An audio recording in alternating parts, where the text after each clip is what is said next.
성령 강림부 13번째 주일 예배를 시작하겠습니다. 예배는 생명의 근원이신 하나님의 존엄 앞에 겸손히 무릎 꿇으며 이를 통해서 생명의 광유를 경험하는 것이라는 사실을 알기에 오늘 우리는 모든 일상을 지쳐주고 여기 한자리에 모였습니다. 우리 모두에게 성령 충만한 시간이 되기를 바랍니다. 찬송하는 소리 있어 사랑 기뻐하도다. 하늘 아버지의 이름 거룩거룩하도다. 세상 사람 찬양하자. 거룩하신 하나님께 할렐루야. 할렐루야 아멘. 하나님의 나라 권세 영원토록 있도다. 하나님의 영광 나라 거룩거룩하도다. 하늘 보좌에 계신 주님 세상 주관하시도다. 할렐루야 할렐루야 할렐루야 아멘. 하나님의 크신 섭리 그 뜻대로 되도다. 우리 아버지의 뜻은 거룩하도다. 주여 속히 임하셔서 기쁜 날을 주옵소서. 할렐루야 할렐루야 할렐루야 아멘. 아멘. 우리의 삶을 주관하시는 하나님, 온 세상에 하나님의 선하심과 자비로우심이 자고 넘칩니다. 우리가 망상에 떨어졌을 때도, 우리가 서로에게 상처를 주고 있을 때도 하나님은 모든 이들의 상처를 치료하시고 새로운 희망을 허락하셨습니다. 그 하나님을 우리가 어찌 찬양하지 않을 수 있겠습니까?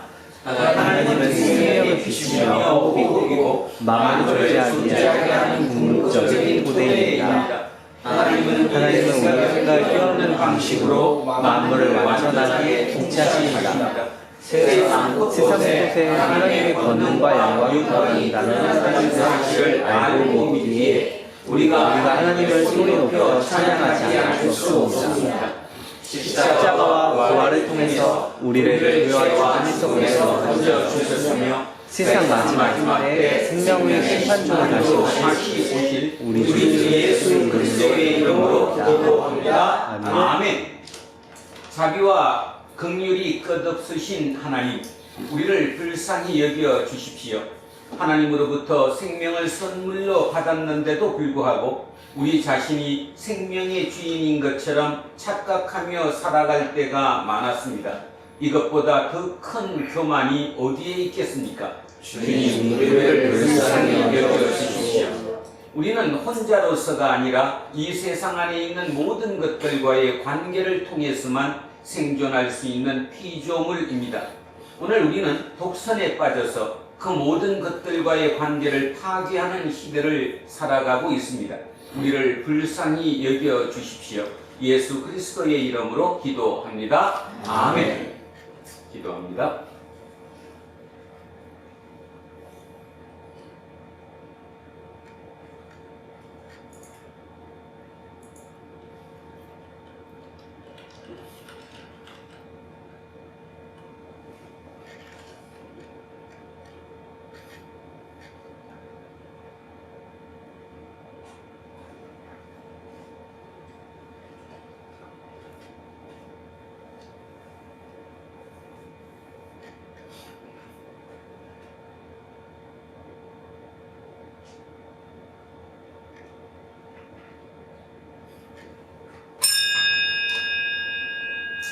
자기를 향한 끝없는 연민과 열망이라는 죄가 우리를 죽음으로 몰아갑니다. 이를 극복할 수 있는 유일한 길은 예수 그리스도를 통해서 죄의 용서를 받는 것입니다. 지금 저는 예배를 인도하는 목사로서 지난 2000년 교회의 예배 전통에 따라서 예수 그리스도의 이름으로 여러분에게 선포합니다. 여러분이 아는 모든 것은 용서받았습니다. 기뻐하시고 이웃의 잘못도 용서하십시오. 아멘. 다 자리에 앉아 주십시오.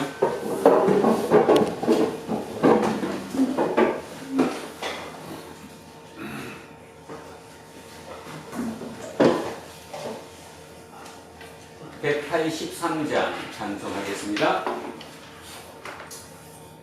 빈들의 마른 불같이 시들은 나의 영혼 주님이 약속한 성령 간절히 기다리네.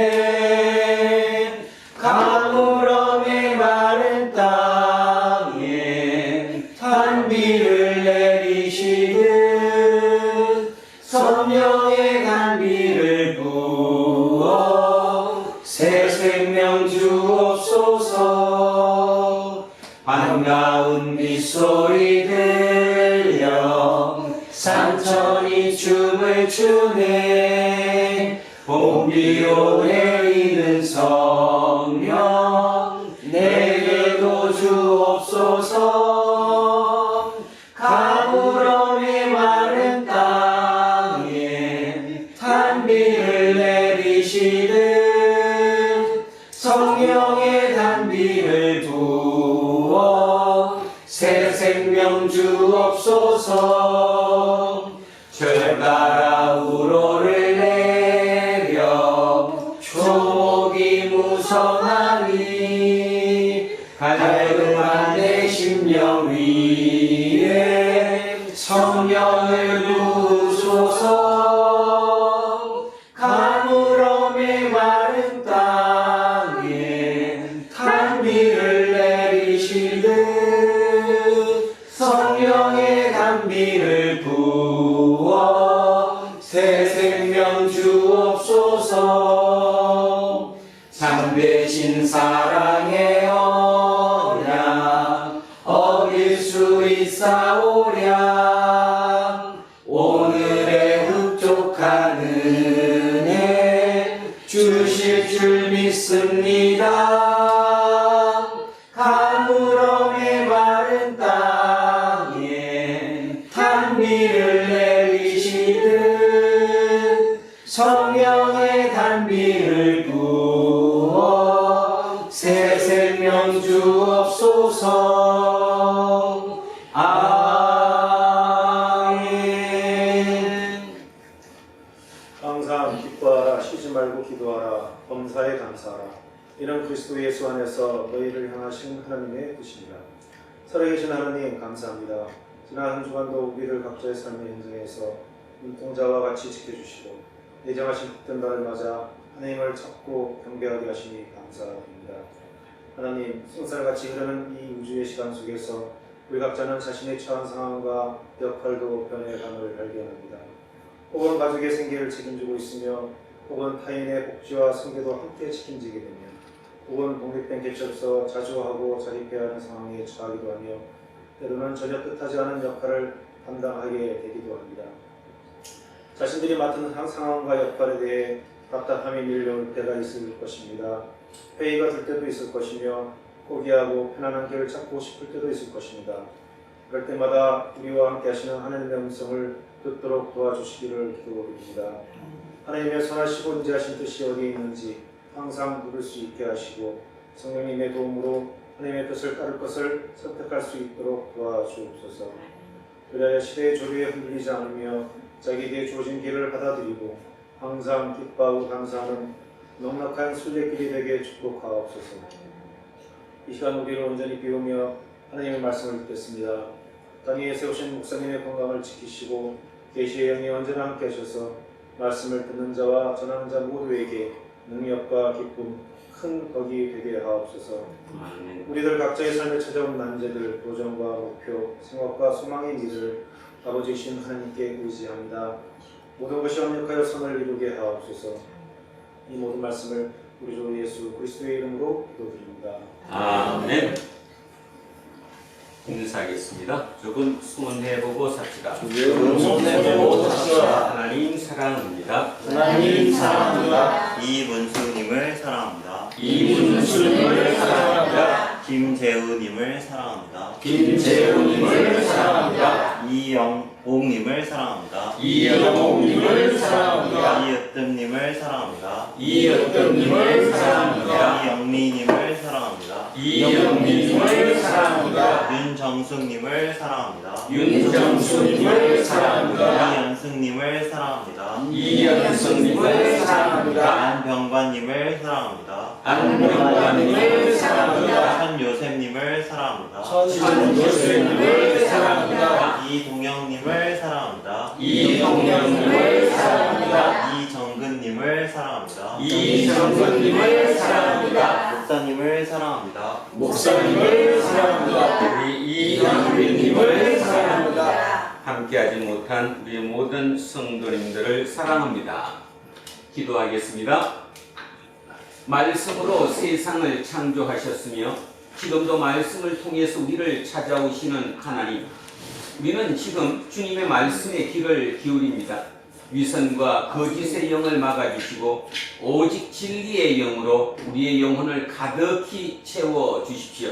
살아있는 말씀 자체이신 우리 주 예수 그리스도의 이름으로 기도합니다. 아멘. 자, 첫째 말씀 열왕기 상으로 가겠습니다. 구약성서 514쪽입니다.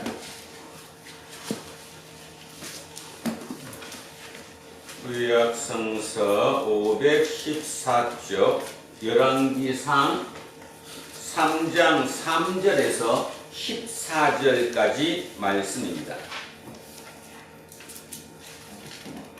514쪽 열왕기상 3장 3절에서 14절입니다.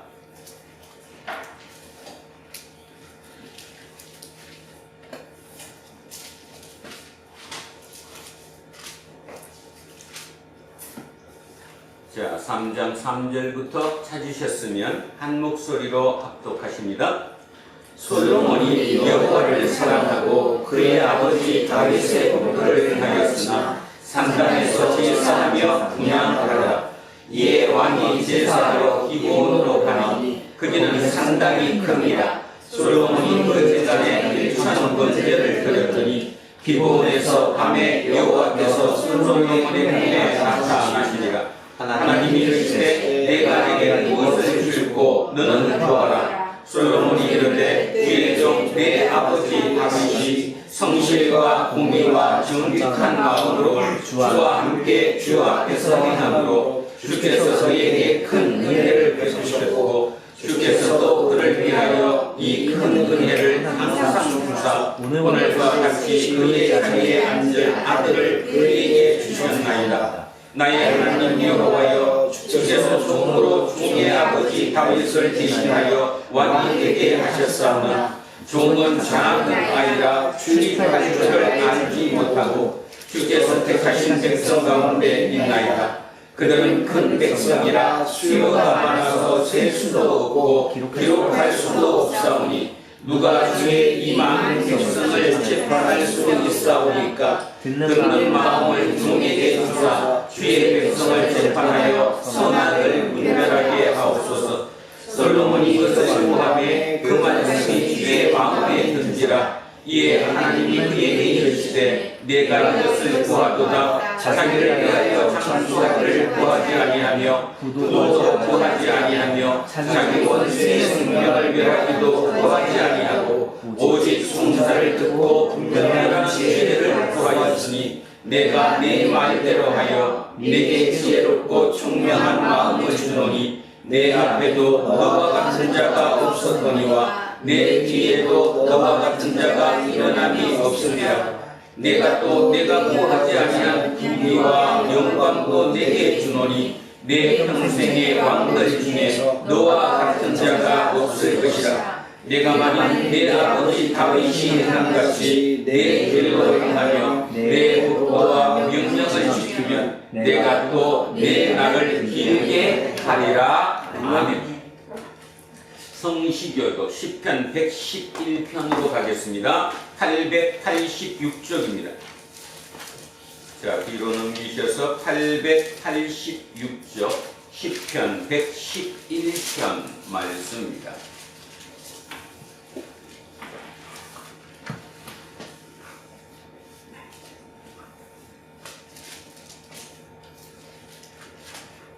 자, 시작합니다. 할렐루야. 내가 정직한 자들의 모임과 회중 가운데에서 전심으로 여호와께 감사하리로다. 여호와께서 행하시는 일들이 크시오니 이를 즐거워하는 자들이 다 누리는도다. 그의 행하시는 일이 존귀하고 의미하며 그의 의가 영원히 서리도다. 그의 기적을 사람이 기억하게 하셨으니 여호와는 은혜로우시고 자비로우시도다. 여호와께서 자기를 경외하는 자들에게 양식을 주시며 그의 언약을 영원히 기억하시리로다. 그가 그들에게 문나라의 기업을 주사 그가 행하시는 일의 능력을 그들에게 알리셨도다. 그의 손이 하는 일은 진실과 정의이며 그의 법도는 다 확실하니 영원 무궁토록 정하신 바요 진실과 정의로 행하신 바로다.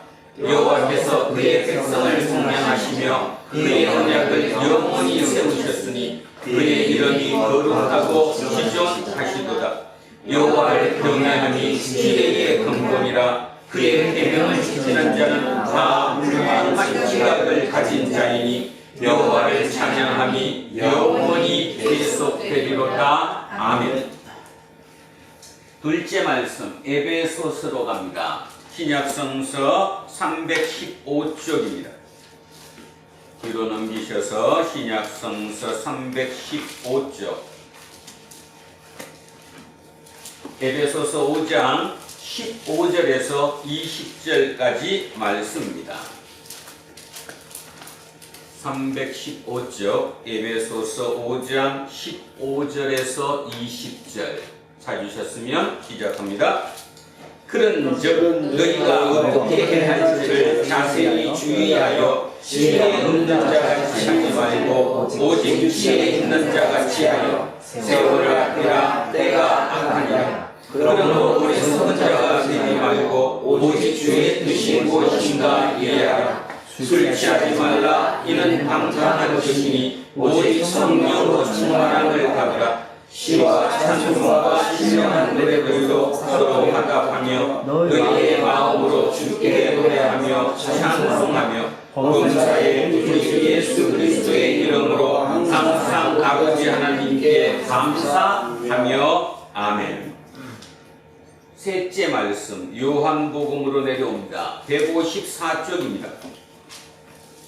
앞쪽으로 내려오셔서 154쪽 요한복음 6장 51절에서 58절까지 말씀입니다. 154쪽 요한복음 6장 51절에서 58절입니다. 시작합니다. 나는 하늘에서 내려온 살아있는 떡이니 사람이 이 떡을 먹으면 영생하리라. 내가 줄 떡은 곧 세상의 생명을 위한 내 살이니라 하시니라. 그러므로 유대인들이 서로 다투어 이르되 이 사람이 어찌 능히 자기 살을 우리에게 주어 먹게 하겠느냐. 예수께서 이르시되 내가 진실로 너희에게 이르노니 인자의 살을 먹지 아니하고 인자의 피를 마시지 아니하면 너희 속에 생명이 없느니라. 내 살을 먹고 내 피를 마시는 자는 영생을 가졌고 마지막 날에 내가 그를 다시 살리리니 내 살은 참된 양식이요 내 피는 참된 음료로다. 내 살을 먹고 내 피를 마시는 자는 내 안에 거하고 나도 그의 안에 거하나니 살아계신 아버지께서 나를 보내심에 내가 아버지로 말미암아 사는 것 같이 나를 믿는 그 사람도 나도 말미암아 살리라. 이것은 하늘에서 내려온 떡이니 조상들이 먹고도 죽은 그것과 같지 아니하여 이 떡을 먹는 자는 영원히 살리라. 아멘. 오늘 주신 말씀입니다. 로마서 11장 1절에서 12절까지 말씀입니다. 254쪽입니다. 자, 오늘 주신 말씀 천천히 머릿속으로 생각하시며 같이 합독하십니다. 시작합니다. 그러므로 내가 말하노니 하나님이 자기 백성을 버리셨느냐? 그럴 수 없느니라. 나도 이스라엘인이요 아브라함의 씨에서 난 자요 베냐민 지파라. 하나님이 그 미리하신 자기 백성을 버리지 아니하셨나니 너희가 성경이 엘리야를 반가워하는 것을 알지 못하느냐? 그가 이스라엘을 하나님께 고발하되 주여 그들이 주의 선지자들을 죽였으며 주의 제자들을 끌어버렸고 나만 남았는데 내 목숨도 천하이다 하니 그에게 하신 대답이 무엇이냐? 내가 나를 위하여 아버지의 무릎을 꿇지 아니한 사람 7천명을 나누어 쏟았다 하셨으니 그런즉 이와 같이 지금도 내게 택하신 자를 따라 남은 자가 있느니라. 만일 내로 주시면 행위로 말미암지 않으니 그렇지 않으면 내가 그에게 주지 못하느니라. 그러면 어떠하냐? 이스라엘 구원을 도와서 그것을 얻지 못하고 오직 택하심을 여자가 듣고 그 남은 자들은 무난하게 주느니라. 기록되니가 하나님이 그날까지 그들에게 공평한 신령과 오직 팔륜과 듣지 못할 길을 주셨다 함과 같으니라. 또 다윗이 이르되 그들의 합산이 올무와 끝과 끝이는 것과 오온이 되게 하시옵고 그들의 눈은 흐려 보지 못하고 그들의 눈은 항상 굳게 하옵소서 하였느니라. 그러므로 내가 말하노니 그들이 넘어지기까지 족하였느냐? 그럴 수 없느니라. 그들이 넘어짐으로 구원이 이방인에게 이르러 이스라엘로 시신하게 하느니라. 그들의 넘어짐이 세상의 풍성함이 되며 그들의 실패가 이방인의 풍성함이 되거든 하며 그들의 충만함이요. 아멘. 오늘은 남은 자 창조적 소수라는 제목으로 하나님의 말씀의 은혜를 나누고자 합니다. 주보의 제목과 제목을 뒤에 바꿨습니다. 왜냐하면 우리 젊은 친구들의 용어를 쓰는 것이 더 좋을 것 같아서 창조적 소수라고 바꿨습니다.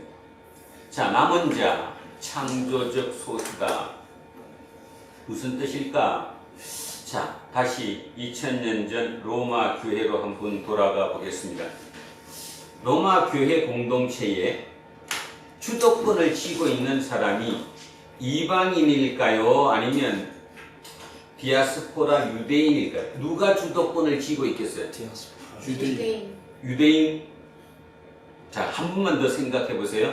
로마 공동체입니다. 교회 공동체. 그 교회 공동체에 지금 섞여 있습니다. 이방인 신자와 유대인 신자. 물론 이 유대인들은 뭐라고 그래요? 디아스포라 유대인이라고 그래요. 자, 그렇게 구성되어 있는 그곳에 지금 실권, 주도권을 쥐고 있는 사람들이 누구냐? 이렇게 제가 질문 드렸습니다. 여러분은 지금 뭐라고 답했냐 하면 유대인일 것이다 그랬죠. 아닙니다. 누가 쥐고 있죠? 이방인이 쥐고 있습니다. 이방인이. 자, 그거를 기억하셔야 됩니다. 그러면 자, 왜 이방인이 주도권을 쥐고 있을까? 복음이 뭐죠 지금? 복음이 누가? 예수 그리스도가 누구를 위해서? 우리를 위해서 십자가에 대신 지시고 부활하셨다. 그게 결국 복음의 핵심이에요. 결국 중요한 것은 예수 그리스도가 십자가에 돌아가셨어요. 그죠? 죽으셨단 말이에요. 누가 죽였어요? 유대인들이요. 유대인들이 죽였잖아요. 그러니까 이방인 입장에서 보면 어떤 생각을 갖는 거예요? 이방인 입장에서는 저 나쁜 사람들, 자기들이 예수 그리스도 하나님의 아들을 자기 손으로 죽였단 말이에요. 그러니까 몹쓸 사람들인 거지. 그런 의미에서 이방인들이 누구를 공격할까요? 유대인들을 공격하는 거예요. 야, 저 머저리들, 저 잘못된 사람들, 치들한테 온 치들 예수 그리스도 하나님의 아들을 자기 손으로 죽였단 말이야. 그 사람들이에요. 그 생각을 가지셔야 돼. 그래서 주도권을 이방인이 가지니까 항상 이방이 유대인을 조금 경멸하는 투가 되는 거죠. 예수를 죽인 사람들. 여러분, 이 얘기하니까 실감이 안 나지만 결국 우리 홀로코스트라고 얘기하는 600만 명이 죽었다고 얘기하는 그 홀로코스트의 그 근원으로 들어가면, 뿌리로 들어가면 결국 그 사고의 생각이 뭐예요? 똑같은 거예요. 유대인들, 니들 누구 죽였다? 예수 그리스도를 죽였다. 그게 그 오랜 생활 동안에 유럽 사회 전체의 밑에 뿌리 박혀 있었던 거죠. 그러니까 그들을 죽일 수 있었던 거예요. 안 그러면 아닌 거죠. 자, 그럴 정도로 그거는 굉장히 큰 뿌리입니다. 그래서 그거에 대해서 그 이방인들이 유대인을 경멸하고 또 공격하는 그런 것에 대해서 누가 힘적인 부담을 크게 갖고 있을까요? 사도 바울이 굉장히 힘적인 부담을 크게 갖고 있죠. 왜냐하면 자기 자체가 어디 출신이에요? 자기가 유대교 출신이잖아요. 그것도 율법 교사 출신이고 바리새인 출신이고 정통파 유대인 출신이잖아요. 근데 그 유대인 출신인 자기가 지금 뭐 한 거나 마찬가지예요. 변절한 거나 마찬가지죠. 반대 복음을 전하니까. 그런 미안함을 갖고 있는 그 상태에서 자, 오늘 얘기를 시작하는 거예요. 자, 이제 시작합니다. 잘 한번 보세요. 그러므로 내가 누구예요? 바울이 말하노니 하나님이 자기 백성을 버리셨느냐? 자기 백성이 누구예요? 유대인들. 하나님이 유대인을 버렸다고 지금 누가 얘기하는데, 이방인들은 그렇게 공격을 하는데 지금 사도 바울이 얘기하는 거죠. 내가 말하노니 하나님이 자기 백성을 버리셨느냐? 절대 그럴 수 있다 없다? 없다. 어떻게 자기 백성을 버리냐? 말도 안 된다. 자, 이유가 두 개를 설명했습니다. 첫 번째 이유가 누구냐면 자기 자신이에요. 나를 봐라. 내가 누구였냐 하면 나도 이스라엘인이요. 그 중에서도 아브라함의 혈통적으로 아브라함의 씨에서 난 자요. 그 중에서도 무슨 지파요? 베냐민 지파요. 쉽게 얘기하면 정통파 유대인이라는 거예요. 내 자신이 정통파 유대인이에요. 그런데 나는 어떤 사람이었는데 예수쟁이들, 예수를 믿는 사람들을 핍박하고 그들을 잡아다가 죽이는 그런 역할을 감당했던 나를 하나님께서 특별한 은총으로 다시 나를 선택하셔서 나를 구해 주셨다는 거예요. 그걸 보라는 거죠. 그죠? 그걸 보면 어떻게 내가 하나님이 자기 백성을 버리셨느냐? 안 버리셨다. 안 버린 첫 번째 이유가 바로 나다. 자, 나의 얘기는 이제 그만해도 되겠죠. 여러분 머릿속에 너무나 그 사도 바울에 대한 얘기가 가득 담겨 있을 거니까. 그러니까 나를 봐라. 어떻게 정통파 유대인인 내가 구원을 받을 수 있었겠느냐? 하나님의 특별한 은총이었다. 그러니까 그 말의 의미는 하나님은 이스라엘을 절대로 버리지 않으셨다. 두 번째 이유가 중요합니다. 오늘 젊은 친구들 두 번째 얘기를 잘 한번 들으셔야 합니다. 두 번째는 뭐냐 하면 하나님이 그 미리 아신 자기 백성을 버리지 아니하셨다. 안 버렸어. 이유가 뭐냐? 너네 성경 봤지? 성경에 적혀 있어. 성경에 뭐라고 적혀 있냐 하면 엘리야를 가리켜 말한 것을 알지 못하느냐? 엘리야 얘기를 하는 거예요. 자, 다시 합시다. 유대인들을 공격합니다. 누가? 이방인 신자들이. 어떻게 공격해요? 하나님께 버림받은 사람들이라고. 그래서 구원받지 못했노라고. 그 공격에 대해서 사도 바울이 지금 변정하는 거예요. 자, 첫 번째 이유. 누구를 잡았다고요? 자기 본인. 나를 봐라. 나는 정통파 유대인이었는데도 불구하고 나는 하나님의 구원을 받은 사람이다. 두 번째 얘기하는 게 구약 성경에 나와 있는, 그러니까 히브리 정경에 나와 있는 엘리야 얘기를 하는 거예요. 당신들 엘리야 얘기는 들었지 않느냐? 엘리야를 한번 생각해봐라. 자, 그 엘리야가 이스라엘을 하나님께 고발하되, 자, 여기서 이해 잘 하셔야 됩니다. 여기 이스라엘. 여기 잘 보세요. 이 이스라엘, 여기 있는 요 이스라엘 틀립니다. 여기에 있는, 위에 있는 이스라엘이는 누구 시대에? 바울 시대. 그러니까 지금부터 2000년 전 바울 시대의 그 이스라엘, 우리가 통상 머릿속에 알고 있는 이스라엘, 그 이스라엘이고, 여기 밑에 나와 있는, 2절에 나와 있는 그가 누구예요? 엘리야 시대의 이스라엘은 이때로부터 800년 전이에요. 몇 년 전? 800년 전. 800년 전 주전 8세기. 그 주전 8세기의 이스라엘입니다. 그러면 알아들었을까요? 네. 주전 8세기는 남북국으로 나눠졌죠. 남쪽에도 나라가 있고 북쪽 나라가 있어요. 남쪽 나라 이름? 유다. 북쪽 나라 이름? 이스라엘. 그죠? 이 이스라엘은 북이스라엘을 얘기합니다. 이해 잘 하셔야 합니다. 자, 그래서 그가 엘리야가 살던 그 시대, 주전 800년 8세기 그 시대 이스라엘, 북이스라엘을 하나님께 고발했어요. 하나님께. 자, 어떻게 고발했느냐? 3절에 이렇게 얘기합니다. 주여, 그들이 주의 선지자들을 죽였으며 주의 제단들을 헐어버렸고 나만 남았는데 내 목숨도 찾나이다 하니. 아주 간단한 글이지만 이 자체를 이해하기 위해서는 보충적인 설명이 좀 필요합니다. 자, 한번 들어보십시오. 북이스라엘에 오므리 왕조가 생겼습니다. 오므리가 쿠데타를 일으켜서 왕권을 잡았습니다. 근데 그 오므리는 우리로 따지면 박정희 비슷할까요? 굉장히 적극적인 사람이었고 부국강병책을 썼어요. 그러니까 나라를 잘 살게 만들어야 되겠다. 그래서 자기 며느리로 누구를 택했죠? 자기 며느리로, 자기 아들의 부인이죠. 며느리로 그 당시 그 시대에 가장 잘 나가던 나라, 선진국 중에 선진국, 어디? 페니키아.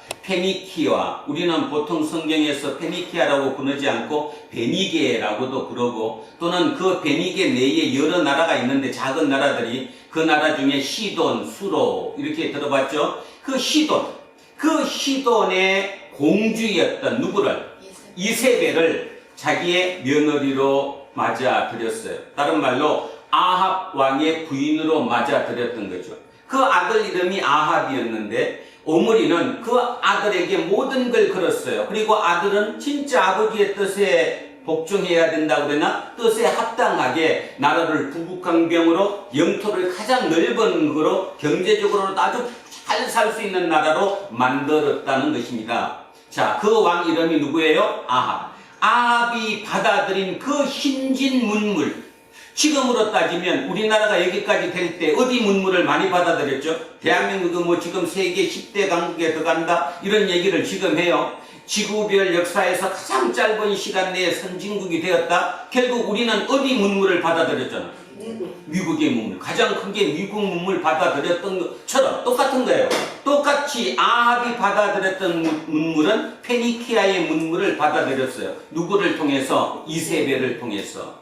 그러면 이세벨이 가지고 들어온 선진 문물의 핵심이 뭐냐? 뭘까요? 핵심이.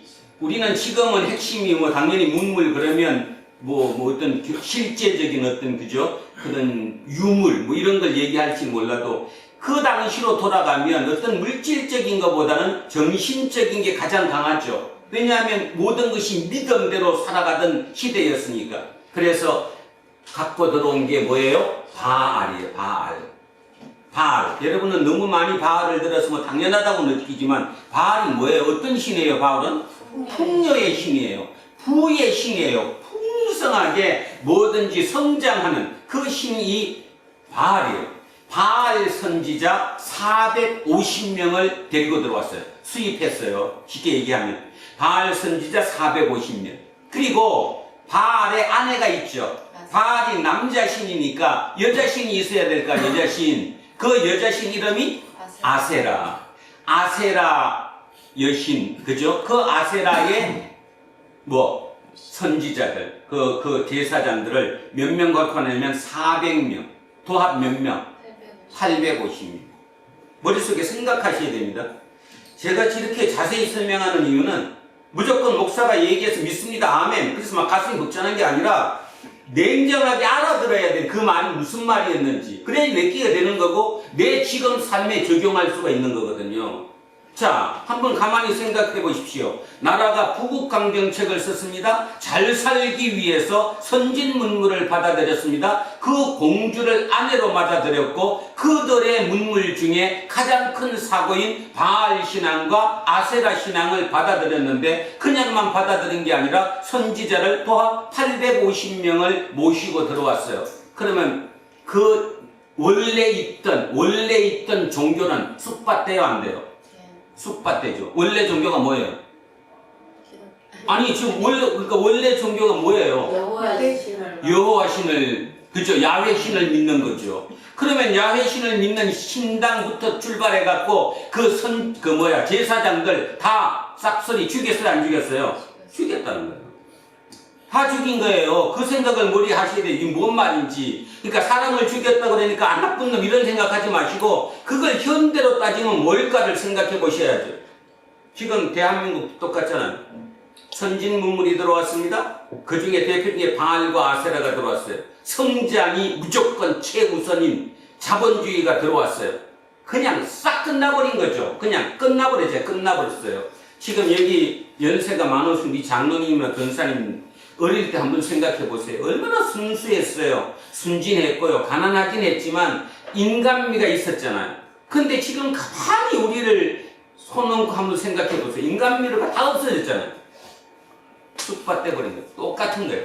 똑같이 그 시대로 다시 돌아가면 바알과 아세라로 인해서 완전히 야훼 선지자들이 다 몰살당하고 말았던 그 시대에 그때 누구가? 엘리야가 기도했어요. 하나님 이거 말도 안 됩니다. 하나님 이거 어떡합니까? 이거 지켜야 됩니다. 야훼 신앙을 하나님의 신앙을 나라도 지켜야 되겠습니다. 그래서 기도했어요. 뭐를 달라고? 어떻게 달라고 기도했는데? 감흥을 달라고. 감흥을 준다는 말이 뭐예요? 경제가 마비되는 거예요. 경제가 마비되는 거예요. 그죠? 산출이 안 되니까. 저 사람들은 와갖고 무조건 풍성한, 그죠? 성장을 얘기하고 풍부한 수확을 얘기하는데 감흥 들면 그거 다 쓰잘데없는 거 되잖아요. 그래서 기도를 했더니 하나님이 들어주셨어, 안 들어주셨어? 들어주셨어요. 그래서 다시 나중에 갈멜산에서 그 850명 선지자와 엘리야 1대 850으로 대결을 벌였다는 거 여러분 너무 잘 아니까. 자, 거기에서 누가 이겼어요? 엘리야. 자, 여기까지는 우리는 기분이 좋아요. 거기까지 읽으면서 맞아. 엘리야가 이겼대. 하나님이 이겼대. 그러니까 하나님이 더 센 거야. 뭐 이렇게 생각할지 모르죠. 자, 가만히 있겠습니까? 상대방이 그냥 가만히 있겠습니까? 아니면 엘리야를 잡아 죽이겠습니까? 당연히 엘리야를 잡아 죽이죠. 누구가? 이세벨이. 그래서 전 각지에 누구를 잡아들이라고, 엘리야를 잡아들이라고 포고령을 내렸어요. 자, 그래서 엘리야는 도망가는 거예요, 지금. 여러분 다시 한번 잠깐 얘기합시다. 엘리야가 지금 북쪽 사람이에요, 남쪽 사람이에요? 엘리야가 북쪽 사람이에요, 남쪽 사람이에요? 북쪽, 북이스라엘에서 지금 하고 있는 거예요, 북이스라엘. 그러면 남쪽 유다는 그대로 야훼 신앙이 유지되고 있어요, 없어요? 있어요. 자, 그렇게 돼 있는 곳입니다. 그래서 이제 엘리야가 도망을 가는 거예요. 그러면 우리가 생각할 때 엘리야가 지금 누구를 이겼습니까? 바알과 아세라를 이겼으니까 국민들이, 백성들이 엘리야를 숨겨줄 것 같잖아요. 그래요, 안 그래요? 아니, 생각으로 생각하면 당연히 이겼으니까 이제는 저 신보다 이쪽 신이 센가 보다. 그래서 엘리야를 숨겨주고 보호해줄 거라 봤는데 어느 누구도 보호해주질 않는 거예요. 숨겨주지도 않는 거예요. 그래서 처참한 몰골로 도망을 내려갔는데 어디까지 갔어요? 브엘세바까지 갔어요. 브엘세바는 어디냐? 여러분 성경 볼 때 이런 말 들어봤잖아. 단에서 브엘세바까지. 그죠? 뭔 뜻이에요? 단은 북쪽의 경계고 브엘세바는 남쪽의 경계예요. 그러면 어디에 있는 사람이 북이스라엘의 선지자 엘리야가 어디까지 도망가가지고 남쪽의 맨 끝에 국경선인 브엘세바까지 도망갔다라는 거예요. 그러면 엘리야 입장을 한번 생각해 보십시오. 어떤 마음이 들까요? 엘리야 입장. 뭐 당연하다? 배신감. 누구 그렇지. 하나님께도 너무하다. 그래서 한 게 뭐예요? 브엘세바의 로덴 나무 아래에서 하나님 죽여주십시오. 여러분 맨날 들었잖아. 그렇게 설교를 잘 듣고 다 하는데도 못 알아들어. 지금 그게 그냥 귀로 듣는 거지 나하고 아무 관계가 없는 거지 지금. 생각을 한번 해보세요. 그 북쪽에서 자기가 바알 선지자도 이기고 아세라 선지자 1대 850으로 이겼다니까요. 그러니까 그쪽에서 나를 잡으라고 포고령을 내리니까 아무도 나를 도와주지 않고 그냥 다 뒤돌아선 거예요. 그래서 도망 남쪽의 맨 끝에까지 지금 내려온 겁니다. 그러니 어떤 생각에도 처참하죠. 진짜. 그러니까 하나님 저 죽여주십시오. 이렇게 얘기했더니 누가 나타났어요? 천사가 나타났어요. 그래서 죽긴 왜 죽어? 너가 아직도 더 가야 되거든. 그 가야 되는 곳이 바로 어디예요? 호렙산이야. 호렙산은 어디예요? 모세가 10계명을 받은 하나님의 산이에요. 그 산에 가서 누구를 만나야 된다? 하나님을 만나야 된다. 그래서 천사가 전해준 뭐를 먹었다고 얘기해요? 빵 한 조각과 물 한 병을 마시고 다시 힘을 축적해서 40주 40냐. 뭔 말이에요? 40주 40냐는? 40일 동안. 그렇죠. 40일을 걸어서 호렙산에 도착을 한 거예요. 그래서 호렙산 동굴에 딱 들어가 갖고 이제 하나님께 기도하고 하나님과 대화를 나누는 거죠. 자, 거기부터 보겠습니다. 열왕기상 19장입니다. 한번 찾아보세요. 열왕기상 19장. 어디쯤이요? 열왕기상 19장. 550쪽 정도 될 것 같은데요. 551쪽? 595점. 아니 550쪽. 550쪽이나 551쪽 뭐 그 정도 될 것 같네요. 그 정도에 다른 거 필요 없고요. 바로 이제 오늘 본문을 보겠습니다. 10절. 19장 10절. 찾으셨어요? 자, 열왕기상 19장 10절 찾으셨으면 같이 읽습니다. 시작. 그가 대답하되 내가 만군의 하나님 여호와께 열심히 구별하오니 이는 이스라엘 자손이 주의 언약을 버리고 주의 제단을 버리며 칼로 주의 선지자들을 죽였음이오며 오직 나만 남았거늘 그들이 내 생명을 찾아 빼앗으려 하나이다. 이 얘기가 이 얘기잖아요. 그죠? 자, 여기까지 지금 제가 스토리를 설명했습니다. 이 얘기가 무슨 얘기인가까지 이제 알아들었어요. 그렇게 얘기를 한 거예요. 그랬더니 여호와 하나님께서 만나 주셨는데, 자, 몇 절 가시느냐 하면 15절.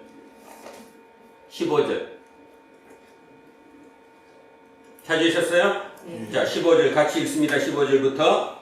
여호와께서 그에게 이르시되 너는 내 길을 돌이켜 광야를 통하여 다메섹에 가서 이르거든 하사엘에게 기름을 부어 아람의 왕이 되게 하고 너는 또 님시의 아들 예후에게 기름을 부어 이스라엘의 왕이 되게 하고 또 아벨 무홀라 사밧의 아들 엘리사에게 기름을 부어 너를 대신하여 선지자가 되게 하라. 하사엘의 칼을 피하는 자를 예후가 죽일 것이며 예후의 칼을 피하는 자를 엘리사가 죽이리라. 그러나 내가 이스라엘 가운데에 7,000명을 남기리니 다 바알에게 무릎을 꿇지 아니하고 다 바알에게 입맞추지 아니한 자니라. 아멘. 그게 지금 몇 절이에요? 4절이죠? 여기 4절. 제가 읽으면 여기 4절입니다. 읽습니다. 그에게 하신 대답이 무엇이냐? 내가 나를 위하여 바알에게 무릎을 꿇지 아니한 사람 7,000명을 남겨두었다 하셨더니 이 얘기까지 나왔습니다. 그러면 잠깐 금방 같이 읽었으니까 우린 좀 제대로 한번 해봅시다. 왜 7,000명 남겼다고 얘기하는 거죠 지금? 아니 7,000명 남겼다고 끝에 지금 얘기를 했어요. 하나님이 너는 모르지만 네가 모르는 사이에 나는 지금 나를 위해서 남겨놓은 7,000명이 있다. 이 얘기를 왜 했냐고. 그걸 이해하기 위해서 그 위에 뭔 얘기했어요 지금. 그 위에서. 이스라엘을 죽인 망하게 하는. 자, 다마스커스에 가서, 다마스커가 시리아입니다. 시리아에 가서 누구에게 기름을 붓고 하사엘에게 기름을 붓고, 그 다음에 이스라엘, 북이스라엘 자기 고향 거기에 가서 누구에게 기름을 붓고 예후에게 기름을 붓고, 그 다음에 너도 곧 죽을지 모르니까 너를 이어갈 누구를 엘리사에게 기름을 부어라. 오늘 설교 제목입니다. 이제 오늘 설교 제목이 뭐였어요? 남은 자 창조적 소수. 창조적 소수가 뭐예요? 세상을 뒤집는 사람들이잖아요. 지금 야훼 하나님이 엘리야에게 지금 명령한 얘기가 뭐예요? 세상을 바꿔라, 바꾸지 말아라. 바꾸라는 거잖아요. 세상을 바꾸라는 거잖아요. 왕을 바꾸라는 거잖아요. 자기 나라 왕이 아니라 그 주변의 왕, 시리아의 왕부터 바꿔라. 그 다음에 너네 나라 왕을 바꿔라. 지금 이 나라 왕이 누군데? 아합인데 뭐라고 바꿔라? 예후에게 기름을 부어라. 바꿔라. 그 역할을 너가 하라. 그죠? 근데 중요한 거, 아니 그놈은 내가 지금 당장 도망왔던 그곳으로 지금 돌아가요? 겁나요 안 나요? 겁나요. 근데 하나님이 뭐라고 해요? 겁먹지 마라. 몇 명 있다? 7,000명 있다.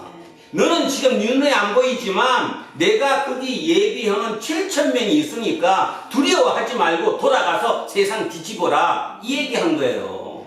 세상 뒤집어라. 그래서 제가 오늘 설교 제목을 바꿨어요. 남은 자는 곧 누구다? 창조적 소수다. 창조적 소수라는 말은 이 젊은 애들, 우리 제후 이런 젊은 친구들은 많이 들었던 용어니까 요즘에 와서 그런 말을 많이 하죠. 어떤 조직을 바꿀 때 그 조직을 바꾸는 사람은 다수다, 소수다. 어떤 소수? 창조적인 소수. 지금 이 시대에 지금 얼마나 세상이 이렇게 변화되는 이 시대에 우리가 원하는 사람, 또 세상이 원하는 사람이 누구다? 창조적 소수다. 결국 남은 자는 다른 말로 지금 현대어로 바꾸면 뭐다? 창조적 소수다. 그 창조적 소수가 절대적 다수를 위해서 세상을 뒤집을 거다. 이런 뜻으로 얘기를 한 겁니다. 그래서 설교 제목을 꼭 기억하십시오. 어디에든 있습니다. 기업이라는 조직에도 창조적 소수가 있고, 국가라는 이 조직에도 창조적 소수가 있고, 교회라고 있는 이 공동체 속에도 창조적 소수가 있고, 심지어는 더 작게 따지면 가정에도 창조적 소수가 있고, 그거보다 더 따지면 자기 개인 속에도 마음 한 귀퉁이 속에 창조적 소수가 있습니다. 결국 뭔 얘기를 하느냐면, 하나님이 지금 남은 자를 얘기하는 의미는 뭐냐면, 두려워하지 말고 네가 나를 위해서. 그러니까 왜 나를 위해서일까요? 여러분, 우리를 위해서 살면 한계가 있어요. 내 능력에 한계가 있으니까. 근데 내가 주인을 위해서 살면, 특히 그 주인이 하나님이시라면 한계가 없는 거죠. 내가 할 수 없는 일을 하나님의 능력에 맞춰서 내가 해내는 거예요. 창조적 소수. 그래서 창조적 소수가 되는 거예요. 누구든지 창조적 소수가 되고 싶을까요? 아니요. 되기 싫습니다. 그렇게 살아 좀 편하게 살지. 창조적 소수라는 게 그냥 나오는 게 아니에요. 하나님이 그를 선택했기 때문에 창조적 소수가 생기는 거예요. 남은 자가 7,000명이 있다는 이 얘기의 의미를 알아들어야 됩니다. 그러면 결론을 미리 말씀드리죠. 역사적으로 따지면 우리는 이걸 읽으면서 이렇게 됐으니까 하나님이 누구 보고? 엘리야 보고 도로 돌아가갖고 하사엘에게 기름을 붓고 예후에게 기름을 붓고 엘리사에게 기름을 부어라. 그러면 금방 그게 하루아침에 쭉 이어진 것 같죠? 그럴까요? 안 그럴까요? 오랜 시간이 걸렸어요. 오랜 시간이. 하나 더 기억해 볼까요? 17절 한번 다시 읽어보겠습니다. 17절에 이렇게 나왔잖아요. 하사엘의 칼을 피하는 자를 누가 죽이고? 예후가 죽이고, 예후의 칼을 피하는 자는 누가 죽인다? 엘리사가. 그러면 나는 있는 거예요, 없는 거예요? 엘리야인데 지금 나는 있어요, 없어요? 그러면 내 축은 이후에 생긴다는 거 아니에요? 이해 가요? 네. 여러분들이 그 생각을 못하니까 뭐든지 하나님이 지금 기도로 응답했으면 바로 내 눈앞에서 돼야 되는데, 그죠? 다시 얘기하는데 어떤 위대한 큰 일은 절대로 내 눈앞에서 이루어질 수 없어요. 그런 일이 세상에 어떻게 위대한 일이야? 내가 죽어도, 죽고 나서도, 그죠? 세월이 흘러서 그 일이 이루어지는 거예요. 예후가 왕이 된 것만 간단히 알려드릴게요.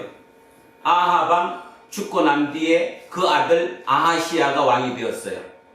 아하시야가 병들어갖고 1년 만에 죽었어요. 그리고 그의 형제인 요아람이 왕이 되었어요. 그 요람이라고도 부르는 그 왕을 예후가 쿠데타로 죽이고 아합 일가를 모조리 몰살시켰어요. 시간이 걸렸겠어요? 안 걸렸겠어요? 걸렸죠. 10수년 걸렸습니다. 하루아침에 이루어짐이 아니라는 얘기를 제가 지금 말씀드리는 거예요.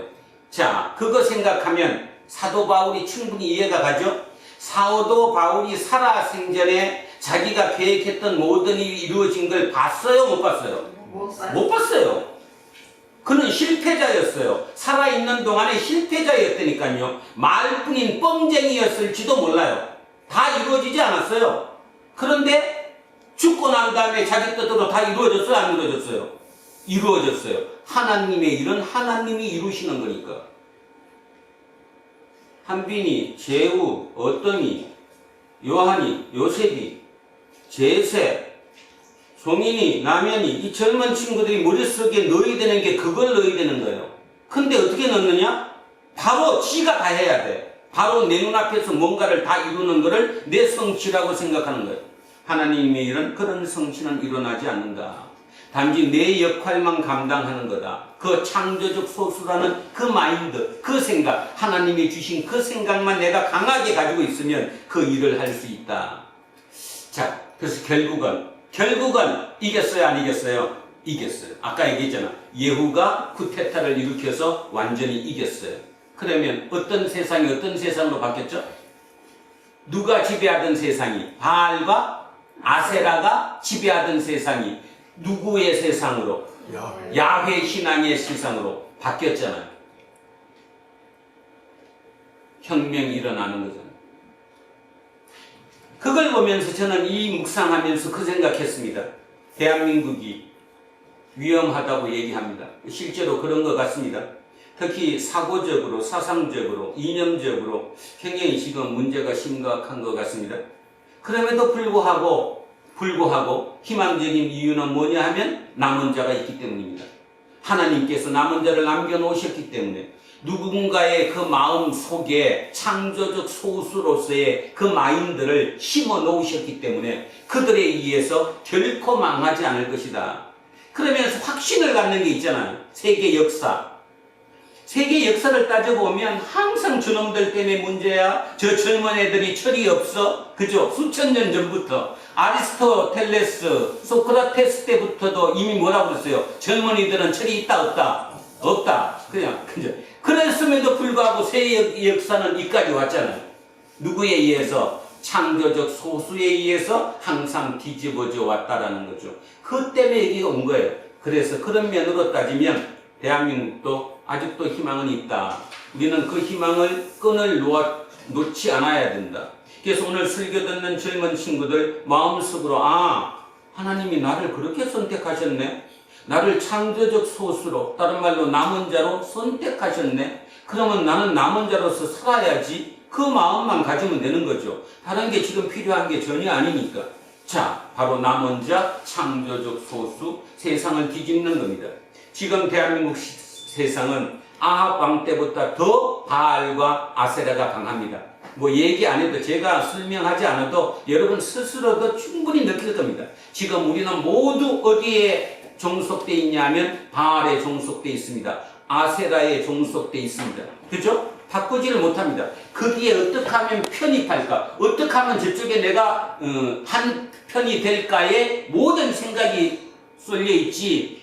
저거는 옳은 게 아니야. 하나님 신앙이 오라. 나는 천국에 갈 거고 죽음 이후에 내세에 내 몸의 부활을 원해. 실제로 그런 사람이 몇 명이나 있겠냐 이런 뜻입니다. 그러니 이 신앙이 제대로 되질 않는 거죠. 그런데 결국 있다는 겁니다. 이렇게 생각하는 그 소수의 남은 자가 있다. 자, 그래서 지금 남은 자에 대한 얘기를 좀 해봤습니다. 우리는 간단하게 3절, 4절이 간단하게 나온 것 같지만 실제 이 여기까지 나온 거에 굉장히 길은 그 과정이 있었다는 사실을 염두에 두시면서 자, 3절, 4절 같이 한 번만 읽겠습니다. 자, 기억하십시오. 시작. 주여 그들이 주의 선지자들을 죽였으며 주의 제단들을 헐어버렸고 나만 남았는데 내 목숨도 참나이다 하니 그에게 하신 대답이 무엇이냐? 내가 나를 위하여 바알에게 무릎을 꿇지 아니한 사람 7,000명을 남겨두었다 하셨으니. 자, 여기 조심할 거 요거. 내가 나를, 이 내가 누구예요? 하나님을 위하여 남긴 거예요. 창조적 소수는 내가 남고 싶어서 남은 게 아니에요. 하나님의 그죠? 이유가 있었기 때문에 남겨놓은 거예요. 자, 그래서 5절에 이렇게 얘기합니다. 그런즉 이와 같이 지금도 은혜로 택하심을 따라 남은 자가 있느니라. 이게 누구의 확신이에요? 바울의 확신이에요. 2024년을 살아가는 지금 우리에게 확신도 똑같은 거예요. 지금 이 시대도 남아있다, 남아있다. 그 창조적 소수는 남아있다. 누구라고요? 바로 나. 바로 여러분. 여러분이 창조적 소수로 남은 거예요. 남은 자로 남은 거예요. 그걸 믿으셔야 그게 신앙이에요. 자, 6절에 이렇게 얘기합니다. 만일 은혜로 된 것이면 행위로 말미암지 않음이니, 이게 뭔 말이에요? 남은 자가 된 것이 은혜로 된 것이 아니라 행위로 되었다면 말이 돼요, 안 돼요? 안 된다는 거죠. 누가 얘기하는 거예요, 지금? 교회 공동체 내에 속한 사람이 얘기하는 거예요. 아, 창조적 소수가 되었다고? 능력 있는 사람이 되었다고? 남은 자가 되었다고? 아, 노력 되게 많이 했겠네. 진짜 열심히 믿었겠네. 어떤 행위를 통해서 그렇게 됐겠지. 이 얘기를 사도 바울은 한마디로 묵살하는 거예요. 은혜로 된 것이지 행위로 된 것이 아니다. 그러니 누구든 희망을 가질 수 있는 거죠. 바로 남은 자가 나다라고 얘기했을 때 내가 얼마나 나쁜 놈인데, 얼마나 죄를 많이 짓는데, 얼마나, 그거 생각할 이유가 없다라는 거죠. 그거 은혜로, 하나님의 절대적인 은혜로 오는 것이다. 6절이 그 얘기입니다. 만일 은혜로 된 것이면 행위로 말미암지 않음이니 그렇지 않으면 은혜가 은혜되지 못하느니라. 한마디로 얘기하면 남은 자는 은혜로 되는 것이지 행위로 되는 것이 아니다. 이렇게 해서 1절에서 6절까지 남은 자의 사상에 대해서, 남은 자가 무슨 의미인가에 대해서 구체적인 얘기를 한 거예요. 그러면서 7절부터 이제 10절까지 뭔 얘기를 하느냐 하면, 그러면 자, 여러분 보세요. 창조적 소수가 남은 자면 절대적 다수는 남은 자가 아니잖아요. 그러면 잠깐, 지금 세상을 지배하는 사람이 누구예요?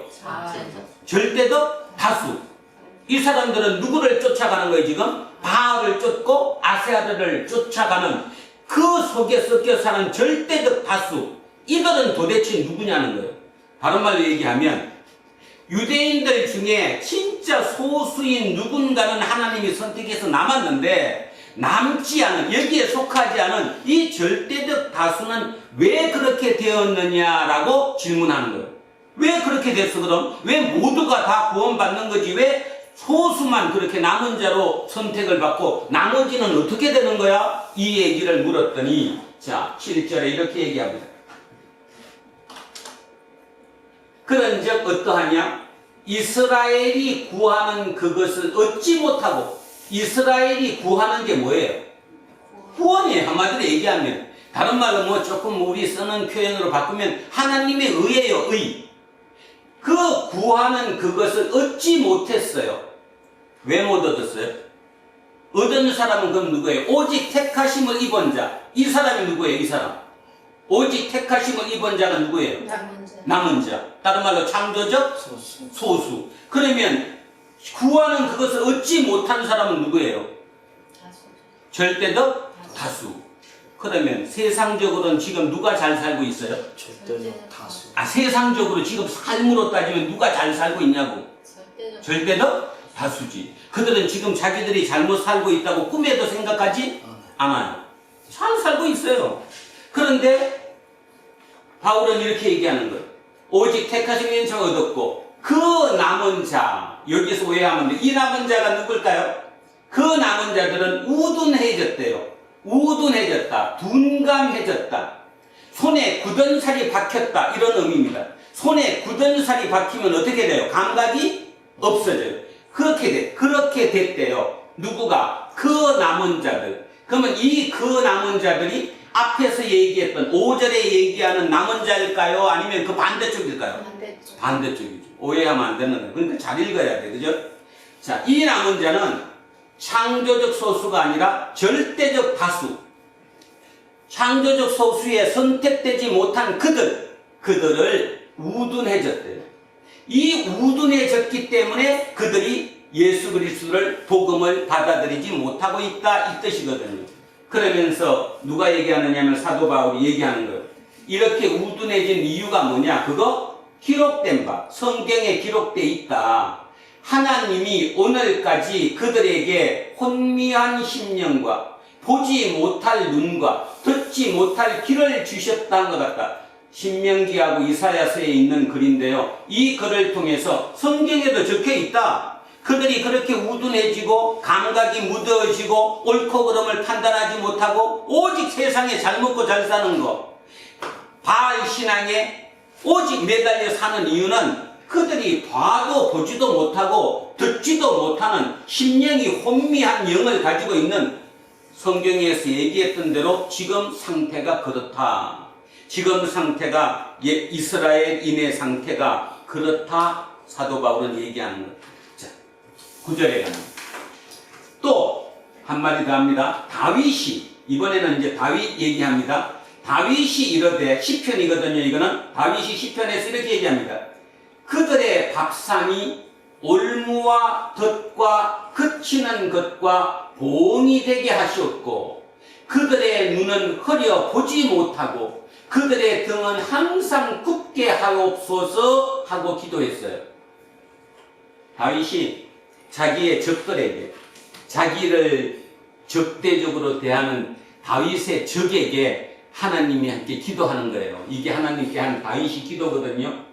그들, 이 나쁜 놈, 나를 지금 적대하고 있는 그들이 밥상이 올무가 돼가지고 덫과 그치는 것과 보응이 되게 하시고 그들의 눈은 흐려가지고 보지 못하게 하시고 그들의 등은 항상 굽어서 펴지 못하게 하옵소서 하고 기도했다는 거. 이게 시편에 있는 기록인데, 자, 이게 중요한 문장이 하나 있는데 바로 이 밥상입니다.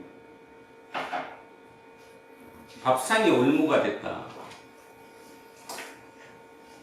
밥상이 뭘까요? 밥 먹는 거잖아. 쉽게 말해서 먹고 사는 거잖아. 여기서 얘기하는 이 밥상은 이 세상적인 성취, 세상에서 잘 먹고 잘 사는 거, 세상에서 성공하는 거, 세상에서 어떤 뭔가를 거머쥐는 거, 이 모든 통칭이 바로 밥상입니다. 그러니까 결국 이 밥상은 나쁜 건 아니에요.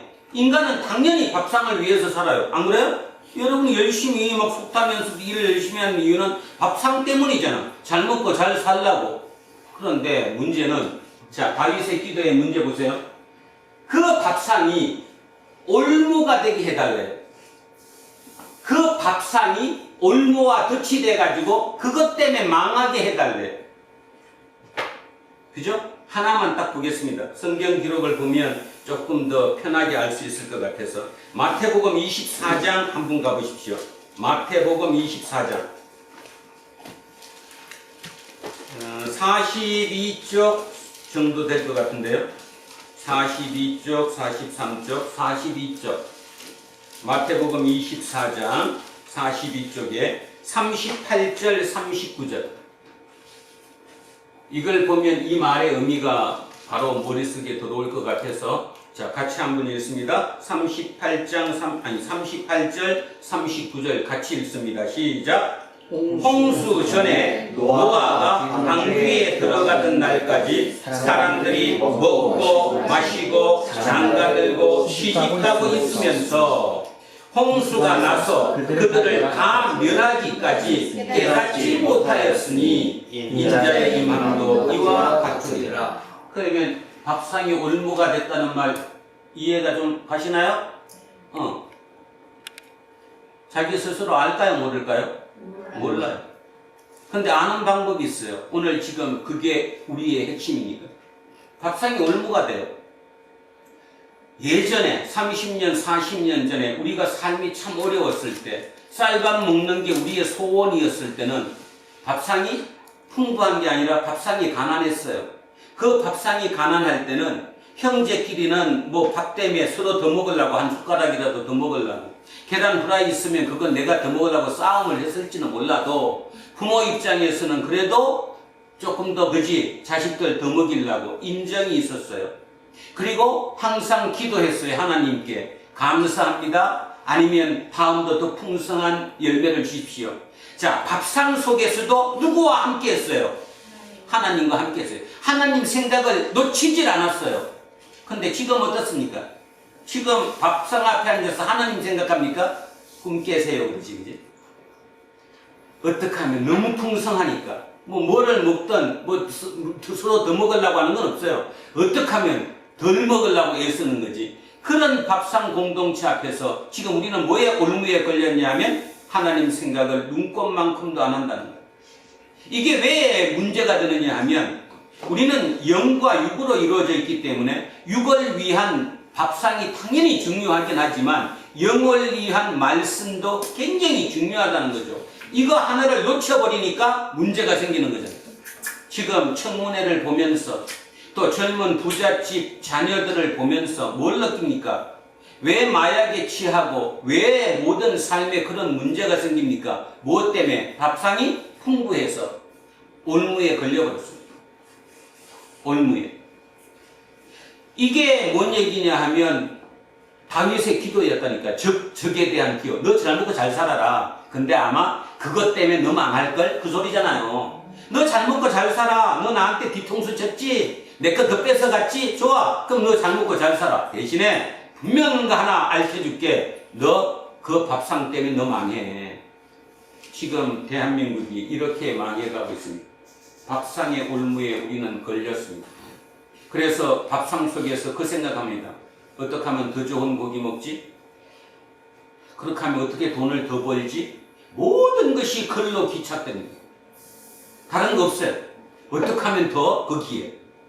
그래서 하나님의 뜻이 뭐지? 어떻게 살아야 옳은 거지? 죽음 이후에 세상이 분명히 있다는데 그러면 나는 어떻게 해야 되는 거지? 거기에 생각이 지금 손끝만큼도 없다라는 거죠. 그것이 우리의 문제라는 거죠. 그래서 지금 밥상이 우리의 올무가 됐다라는 얘기예요. 사도 바울 얘기도 지금 그 얘기입니다. 왜 그러면 창조적 소수의 남은 자가 있는 반면 유대인 중에 절대 다수인 절대적 다수들은 왜 그들은 예수 그리스도를 받아들이지 못하는가? 왜 그들은 구원받지 못하는가? 왜 복음을 피하는가? 받아들이지 못하는가? 거기에 대한 답을 두 가지를 얘기한 거예요. 뭐가 열리지 않았다? 귀가 열리지 않았다. 눈이 열리지 않았다.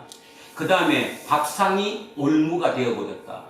그래서 성경에서 기록되어 있는 그 얘기가 현실적으로 그대로 나타났기 때문에 그들은 예수 그리스도를 받아들이지 못한다. 저는 이 다윗의 이 기도가 지금 현재 우리의 생각과 똑같다고 생각합니다. 나와 있어도 예배를 드리는 가운데서도 집중하지 못합니다.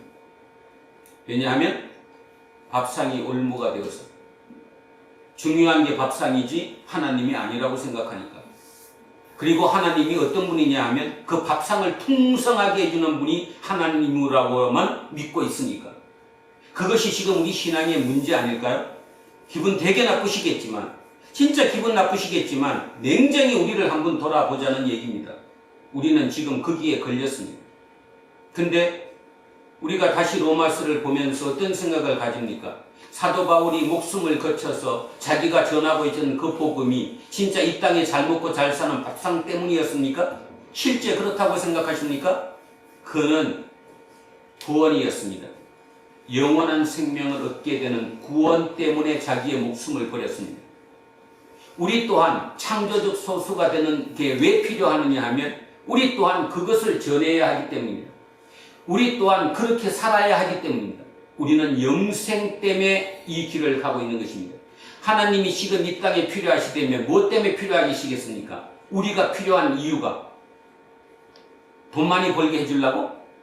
우리 없어도요 세상도 지들끼리 잘 벌어요.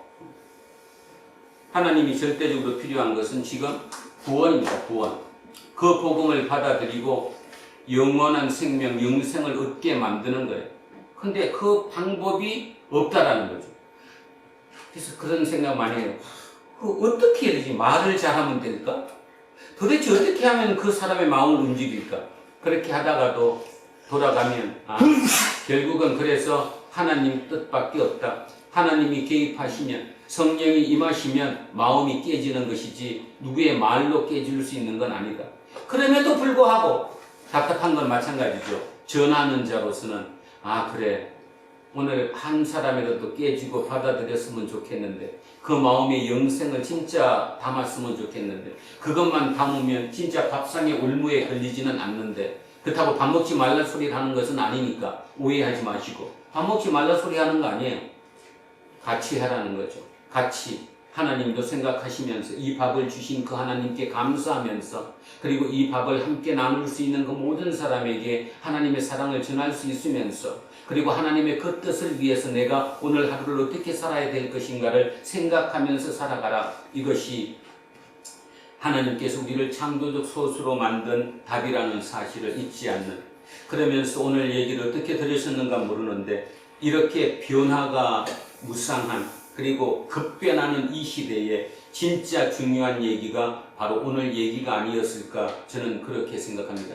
모두가 다 급변하는 세상의 핵심이 경제, 어떻게 하면 더 벌고 어떻게 하면 파이를 키우고 그 파이를 키운 걸 어떻게 하면 논아가지고 그 생각하는 그 시대에 가장 중요한 것은 하나님께 구원받는 것, 하나님께 가는 것, 하나님의 생명을 내가 얻는 것, 그 길로 바꿀 수 있는 그 일을 위해 우리의 모든 일을, 모든 생각을 하나로 합쳐줄 수 있는 우리 두란노 공동체가 되었으면 참으로 좋겠다 그 생각을 합니다. 하여튼 어떤 곳에 있든 자기 하는 일을 통해서 하나님의 뜻을 이루어 갈 수 있는 우리 모두가 될 수 있기를 주의 이름으로 축원드립니다. 자, 그 생각하면서 9절 10절 한 번 더 합니다. 9절 10절입니다.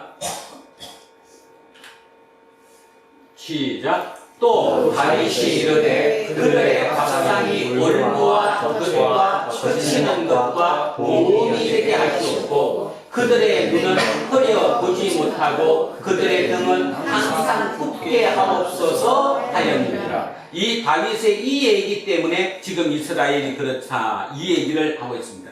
자, 마지막이 이제 11절 12절입니다. 그러면 11절 12절은 마지막 결론인데, 그렇다면 창조적 소수이고 절대적 다수라면 결국은 이스라엘이 망한 거 아니냐? 완전히 폭망한 거 아닙니까? 여기에 대한 질문에 대한 답이에요. 뭐라고 얘기하느냐? 그러므로 내가 말하노니 그들이, 자 이스라엘입니다. 그들이 넘어지기까지 실족하였느냐? 그러니까 완전히 이제 일어서지 못할 정도까지로 넘어져 버렸느냐? 그럴 수 없다. 그럴 수 없다라는 거예요.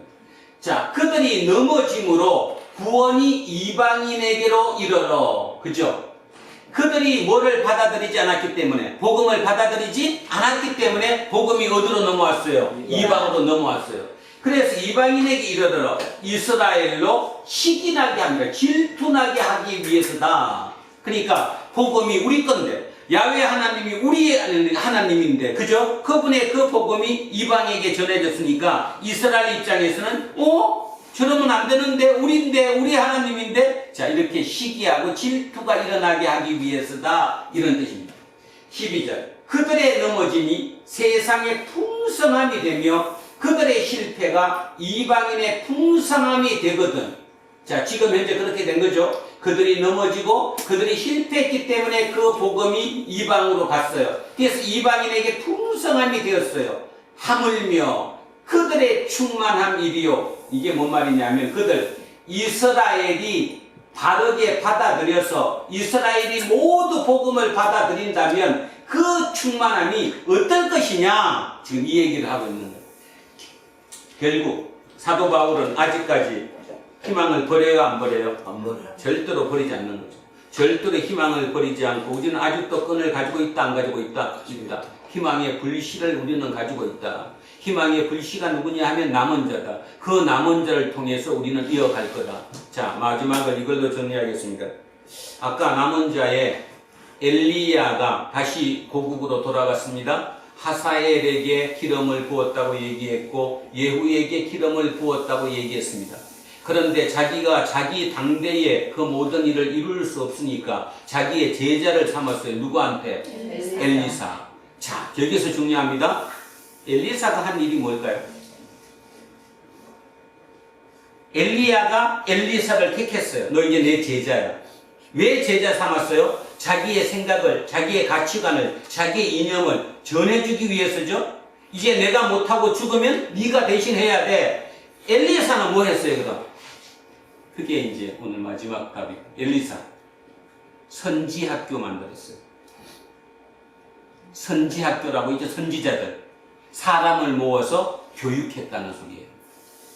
결국 살릴 수 있는 길, 세상을 뒤집을 수 있는 길은 뭐라는 거예요? 교육이라는 거예요. 가르쳤다는 거예요.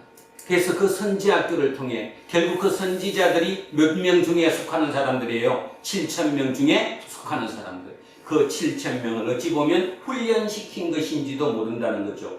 그 빗대 보면 결국은 결론적으로 하나님의 뜻이 나왔습니다. 오늘 우리에게도 얘기합니다. 가르치라는 거예요. 확대시키라는 거예요. 너의 생각을 모든 사람과 함께 나누라는 거예요. 나누면서 그 파워를 늘려나가라는 거예요. 그러면 어느 순간 세상은 바뀌어질 것이라는 거죠. 이 세상은 바뀌어져야 합니다. 뭐 얘기하지 않아도 당연히 압니다. 그런데 어떻게 바꿔야 될지는 어느 누구도 제대로 알지 못합니다. 어떻게 해야 될지도 모릅니다. 각자 자기 삶의 자리에서 최선을 다해 살아가셔야 합니다. 그리고 아까 얘기했듯이 밥상이 올무가 되지 않게 살으셔야 합니다.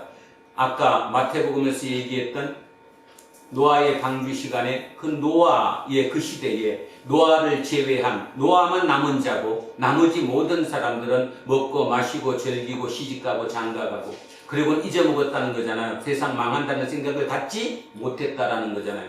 그런 일이 지금 이 시대에 우리에게 벌어지고 있는 것이 아닌가, 저는 그런 면에서 굉장히 답답함을 가집니다. 여러분 모두도 그냥 개인적인 신앙, 내 위로받는 신앙이 아니라 진짜 하나님의 자녀로서 하나님이 선택한 창조적 소수로서 어떻게 살아가야 할지를 깊이 고민하며 살아갈 수 있는 저와 여러분 되시기를 주의 이름으로 축원드립니다. 아멘. 자, 오늘 본문 같이 읽고 기도하겠습니다. 천천히 이제 오늘 본문 함께 합독하십니다. 그러므로 내가 말하노니 하나님이 자기 백성을 버리셨느냐? 그럴 수 없느니라. 나도 이스라엘이요 아브라함의 씨에서 난 자요 베냐민 자라. 하나님이 그 미리 하신 자기 백성을 버리지 아니하셨나니 너희가 성경이 엘리야를 가리켜 말한 것을 알지 못하느냐? 그가 이스라엘을 하나님께 보고하되 주여 그들이 주의 선지자들을 죽였으며 주의 제자들을 얻어버렸고 나만 남았는데 내 목숨도 찬나이다 하니 그에게 하신 대답이 무엇이냐? 내가 달려내어 바알에게 그것을 끓이지 아니한 사람 7,000명을 남겨두었사 하셨으니 그런즉 이와 같이 지금도 은혜로 택하심을 따라 남은 자에게 있느니라. 만일 은혜로 택하시면 행위로 말미암지 않음이니 그렇지 않으면 은혜가 은혜를 되지 못하느냐. 그런즉 어떠하냐? 이스라엘이 구하는 그것을 얻지 못하고 오직 택하심을 입은 자가 얻었고 그 남은 자들은 우둔하여졌느니라. 기록된 바 하나님이 오늘까지 그들에게 혼미한 심령과 보지 못할 눈과 듣지 못할 귀를 주셨다 함과 같으니라.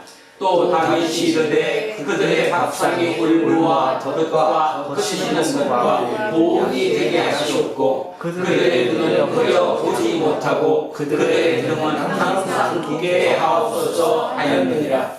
그러므로 내가 말하노니 그들이 넘어지기까지 실족하였느냐? 그럴 수 없느니라. 그들이 넘어짐으로 구원이 이방인에게 이르러 이스라엘로 시기가 나게 하느니라. 그들의 넘어짐이 세상에 풍성하게 되며 그들의 실패가 이방인의 풍성하게 되거든 하며 그들의 충만함이요. 아멘. 기도하겠습니다. 살아계신 아버지 하나님, 세상이 온통 바알과 아세라가 판치는 2000년 800년 전 아합 시대와 같은 시대를 우리는 지금 살아갑니다.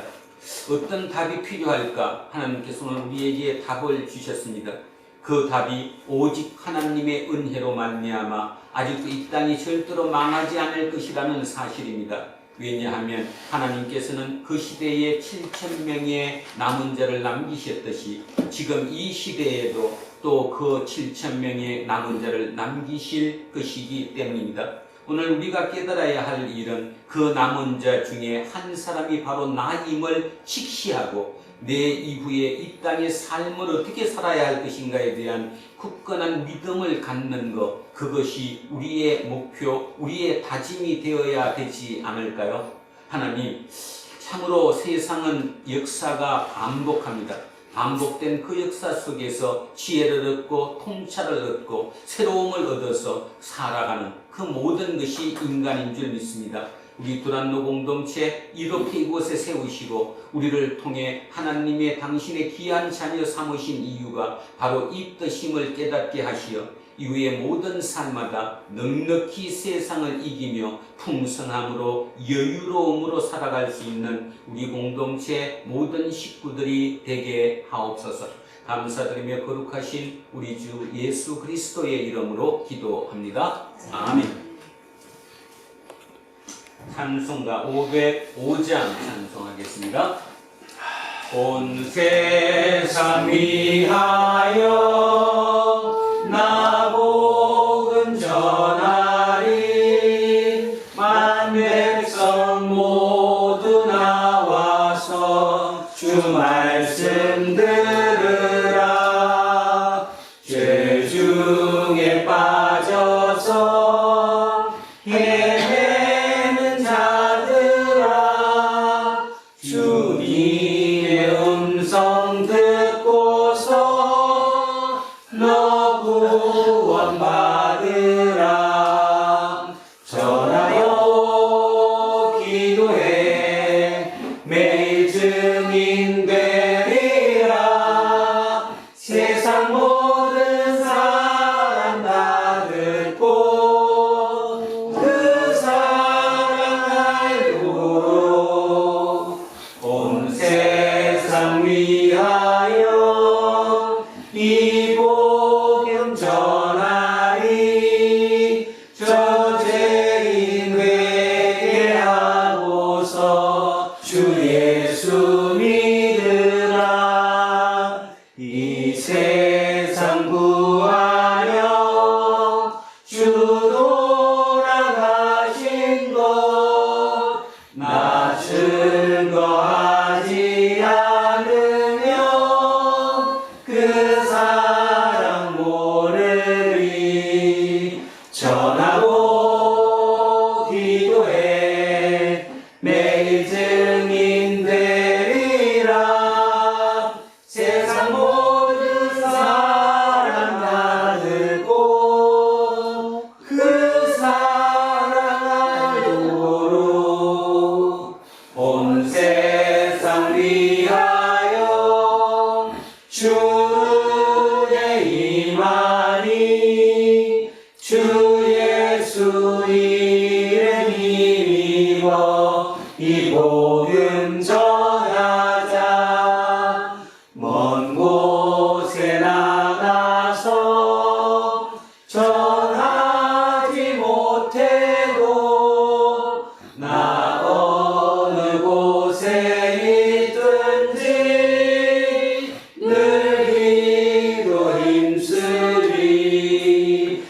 전하고 기도해 매일 증인 되리라. 세상 모든 사람 다 듣고 그 사랑 알고. 다 자리에서 일어서십시오. 사도신경으로 신앙 고백 드리겠습니다. 나는 전능하신 아버지 하나님 천지에서 우리를 믿습니다. 나는 예수의 아들 우리 주 예수 그리스도를 믿습니다. 그는 성령으로 인도되어 공전의 마리아에게 조선하시고 본디오 빌라에게 받아 십자가에 못 박혀 죽으시고 장사된 지 사흘 만에 죽은 자 가운데서 다시 살아나셨으며 하늘에 오르시어 전능하신 아버지 하나님 우편에 앉으시다가 거기로부터 살아있는 자와 죽은 자를 심판하시리라. 나는 성령을 믿으며 거룩한 교회와 성도의 교제와 죄를 사하는 것과 몸의 부활과 영생을 믿습니다. 아멘.